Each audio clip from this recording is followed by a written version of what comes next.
নজর রাখবো পরবর্তী সংবাদে। অঙ্গনওয়াড়ি কেন্দ্রের বেহাল দশা। তাহলে ভাবুন তো, পড়ুয়াদের যারা কর্মবতী শিশুরা রয়েছে বা যারা ছাত্রছাত্রী রয়েছে তাদের ভবিষ্যৎ কোথায়? সেই জায়গায় দাঁড়িয়ে বারংবার দেখা গেছে একই চিত্র, এবং তাদের ক্ষেত্রে লক্ষ্য করা যাচ্ছে যে সেই অঙ্গনওয়াড়ি কেন্দ্রের কার্যত বেহাল দশার কারণে এবার পড়াশোনা লাটে উঠেছে সেই কোমলমতি ছাত্রছাত্রীদের। এমনই ছবি আজ ধরা পড়েছে হেজামারা আরডি ব্লকের অন্তর্গত পূর্ব নোয়াগাঁও এলাকাস্থিত হেজামারা আইসিডিএস প্রকল্পের অধীন ওরাবাড়ি অঙ্গনওয়াড়ি কেন্দ্র। আর এই অঙ্গনওয়াড়ি কেন্দ্রের এই বিষয় নিয়ে কার্যত বিভিন্ন সময় লক্ষ্য করা গেছে অভিযোগ, তাও আবার স্থানীয়দের পক্ষ থেকে, এবং বৃষ্টিতে অঙ্গনওয়াড়ি কেন্দ্রের ভেতরে জল পড়ার কারণে বন্ধ হয়ে রয়েছে শিশুদের লেখাপড়া। কি বলছেন বিস্তারিত শুনুন। থেকে আমি ধন্যবাদ জানাই। এই আইসিডিএস রিফারিং করা হয়েছে শুক্রমণি পক্ষ থেকে, আয়ু টানি শুক্রমণি আয়ু। এরপরে নিচে তো টাইলস দেওয়ার কথা, টাইলসও দিয়েছে না। এরপরে ওয়াল শুরু রং দিয়ে দিছি, রংটা ওয়ালটা সব ফাটা, রং শুরু দিয়ে দিছে। আর টিনও পাল্টানো হচ্ছে না, ওখানে বৃষ্টি পড়তেছে। আমরা যেটা কয় লাখ বাজেট ছিল, আইসিডিএস রিপেয়ারিং বাজেট ছিল 4,83,000। 4,83,000 শুধু রংগুলি দেওয়া হচ্ছে। আর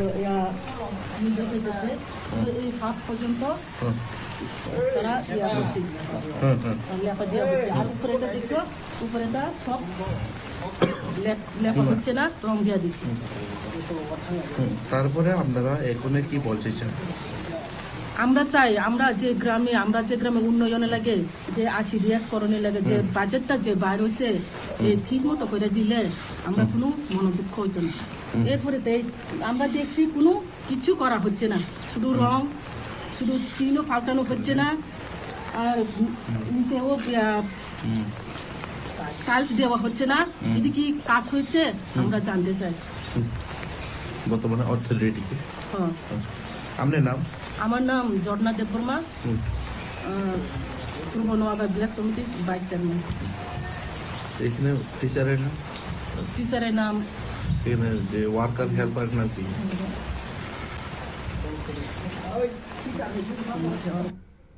আপনারা শুনলেন পূর্ব নোয়াবাদী ভিলেজ কমিটির ভাইস চেয়ারম্যান ঝর্ণা দেববর্মার বক্তব্য। তবে এই বিষয় নিয়ে সরাসরি চলে যাব প্রতিনিধির কাছে। রয়েছে ধীমান ভৌমিক, আমাদের প্রতিনিধি। ধীমান দা, কি রয়েছে বিস্তারিত বিষয়টা, এবং এখনো পর্যন্ত সেই অঙ্গনওয়াড়ি সেন্টারটির অবস্থা কেমন দেখেছো তুমি?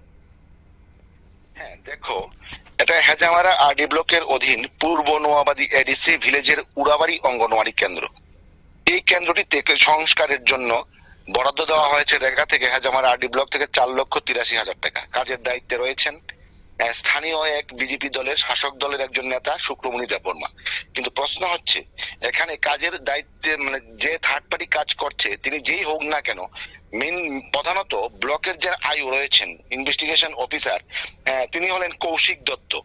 উনার তত্ত্বাবধানে কিন্তু এই কাজটা, মেনটেন্যান্সের কাজটা অঙ্গনওয়াড়ি কেন্দ্রের চলার কথা। কিন্তু দেখা গেছে এখানে মেনটেন্যান্স কাজ যিনি করেছেন শুক্রমণি দেববর্মা, তিনি শুধু রং দিয়ে সামনের দিকটায় অঙ্গনওয়াড়ি কেন্দ্র ঝকঝক করে দিয়েছেন। কিন্তু এই 4,83,000 টাকার মধ্যে ধরা রয়েছে টাইলস লাগানো, পাশাপাশি উপরের ছাউনির টিন চালগুলি যেগুলি ফুটো হয়ে গেছে এবং টুলি ছুটে গেছে, সেগুলিকে চেঞ্জ করার জন্য কিন্তু ধরা রয়েছে। কিন্তু তিনি কোনো কাজই করেননি।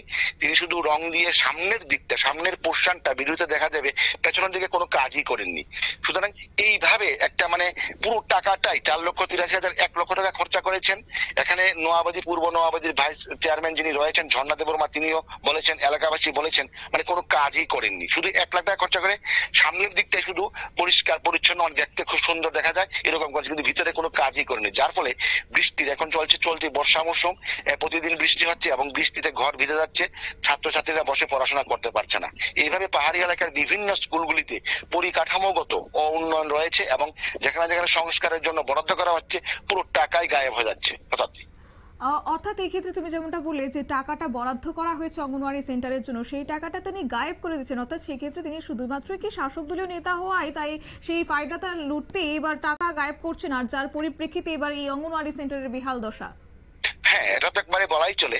কারণ কেননা এখানে এই জিনিসটা উঠে আসছে, এই প্রশ্নটা উঠে আসছে শাসক দলের নেতা বলেই তিনি পার পেয়ে যাচ্ছেন। এখানে ব্লকের যিনি রয়েছেন, প্রথমেই বলে রেখেছি যে হেজামারা আরডি ব্লকের অধীন এবং প্রত্যেকটা কাজের একজন ইনভেস্টিগেশন অফিসার বা আইও থাকে।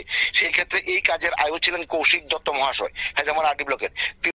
উনার দায়িত্ব ছিল যে কাজ চলাকালীন সময় উনি ভিজিট করবেন এবং ইন্সপেকশন করবেন যে কাজগুলো সঠিক হচ্ছে কিনা। সেই ক্ষেত্রে হয়তোবা তিনি আসেননি, না হলে তিনি এভাবে কেন করতে পারলেন? হয়তো শাসক দলের নেতা বলে সেটা তিনি সম্ভব হয়েছে করার। এই ক্ষেত্রে কৌশিক দেববর্মা এবং হেজামারা আরডি ব্লকের বিডিওর মানে দায় সারা ভাব দিয়ে থাকতে পারবেন না। কারণ সরকারি জায়গা খরচ করা হবে জনগণের স্বার্থে, বাচ্চাদের স্বার্থে। অঙ্গনওয়াড়ি কেন্দ্রগুলা শিক্ষার প্রাথমিক সোপান বলেই নেতারা ভাষণে সবসময় বলে থাকেন। সেই ক্ষেত্রে এই শিক্ষার প্রথম সোপান নিয়ে যদি ছিনিমিনি খেলা হয়, এবং তাও সবকা সাথ সবকা সরকারের আমলের একজন নেতা যিনি রয়েছেন শুক্রমণি দেববর্মা, তাহলে এটা কিরকম বেমানান দেখায়? এটা তো স্বাভাবিকভাবে বুঝে যাচ্ছে। এইবারই পাহাড়ের উন্নয়ন স্তব্ধ হয়ে রয়েছে। একেবারে। তো সেই জায়গায় দাঁড়িয়ে এবার স্কুল কর্তৃপক্ষের পক্ষ থেকে কি সেই বিষয়টি নজরে আনা হয়েছে প্রশাসনের, বা অভিযোগ তোলা হয়েছে তাদের পক্ষ থেকে? হ্যাঁ, যেহেতু দীর্ঘদিন হয়ে গেছে তিনি কাজটা কমপ্লিট করার পর সম্পূর্ণভাবে কমপ্লিট করেননি, আজ ক্ষুব্ধ হয়েই নোয়াবাদী পূর্ব নোয়াবাদীর যিনি রয়েছেন পঞ্চায়েত কমিটি বা ভিলেজ কমিটিতে ঝর্ণা দেববর্মা যিনি ভাইস চেয়ারম্যান রয়েছেন, ওনারা সামনাসামনি প্রতিবাদ করেছেন এবং গ্রামবাসীরা প্রতিবাদ করেছেন। এবং তারা বলছেন হেজামারা আরডি ব্লকে তারা পিটিশন করবেন, আবেদন করবেন, প্রয়োজনে অন্যান্য দপ্তরও তারা জানাবেন কেন এই কাজটা সম্পূর্ণ করা হচ্ছে না এবং কেন পুরো টাকা খরচ করা হচ্ছে না। টাইলস লাগানো হয়নি, টিন লাগানো হয়নি, এই সমস্ত কাজের অতি সত্ত্বর সম্পন্ন করার জন্য তারা আবেদন জানিয়েছেন। তাই তো তারা সংবাদ মাধ্যমের মুখোমুখি হয়েছেন। ঠিক তাই ধীমান দা, ধন্যবাদ তোমাকে।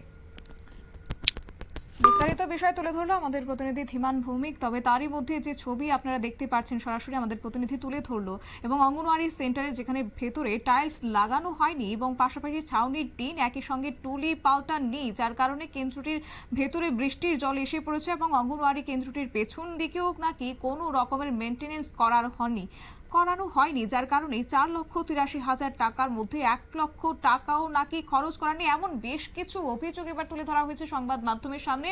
তবে আপাতত দেখার বিষয় এই দুর্নীতির পেছনে যার নাম এবার যুক্ত হয়েছে তার বিরুদ্ধে এবার কতটা পদক্ষেপ গ্রহণ করে সেখানকার কর্তৃপক্ষ, সেটাই অবশ্য লক্ষণীয় বিষয়। তবে যাই হোক, এই গোটা ঘটনার পরিপ্রেক্ষিতে বা এই বিষয়ের পরিপ্রেক্ষিতে পড়াশোনার যে সেই ছাত্রছাত্রীদের লাঠি উঠেছে সেটা অবশ্য স্পষ্ট। নিয়ে নিচ্ছে ছোট্ট একটি বিজ্ঞাপন বিরতির সঙ্গে থাকুন।